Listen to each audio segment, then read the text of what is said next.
Yeah, I don't know. That's a tough one. How about, why is a planet-eating giant named Galactus trying to devour Earth?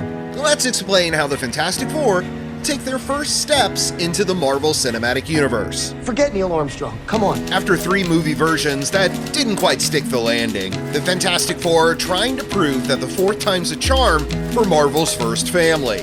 With an all-star cast of Pedro Pascal as Reed Richards, Vanessa Kirby as Sue Storm, Joseph Quinn as Johnny Storm, and Eben Moss-Backrack as Ben Grimm, this 2025 film hopes to be the definitive adaptation of the comic books that made Marvel a household name in the 1960s. It's clobbering time!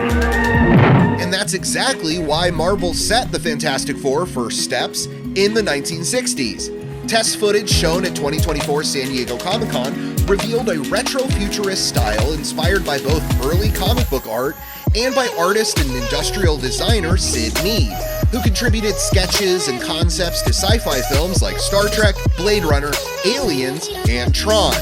But don't expect to see this test footage in the final film, as principal photography didn't start until after Comic-Con. Well, we've been in 3 weeks of prep, which has been quite luxurious and helpful. You don't always get that. And we did 1 day of filming. So we start principal photography on Tuesday. So I guess we'll have to come back and tell you what our first proper day on set was like when we do it. The period setting will also free the MCU of having to tie the Four's origin, or their principal arch-nemesis Dr. Doom's backstory, into any existing storylines across the past 5 phases of movies and shows, which mostly took place in the present day or very near future. Now, who knows what those ne'er-do-wells might be up to? Well, WandaVision only appeared to take place in the past, but the perfect TV decades were occurring only in the Scarlet Witch's short-circuiting mind.